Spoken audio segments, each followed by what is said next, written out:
well from Lexus construction machinery. Now we are in Qingdao Port. Let's look at the SDLG architecture. Let's go. Behind me, this is the SDLG architecture.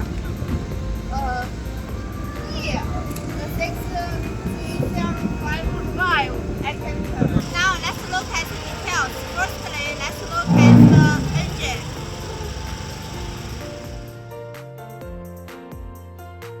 Everybody all know engine is the most important part for a machine.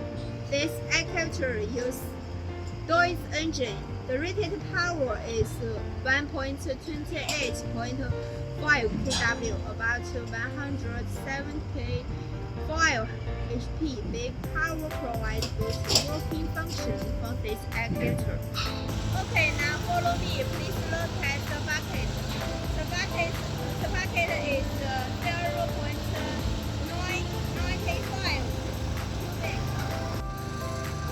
Its max digging depth is 6.73 meters, and its max digging height is 9.45 meters.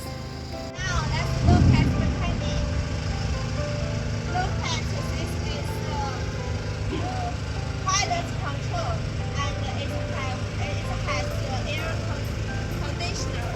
This architecture will be shaped by 14FR. So a small arm, bucket, and counterbalance switch has been disassembled in advance. Otherwise, it overweight for 2 units, and 2 units can be shaped by 14FR. Okay guys, I think all of you have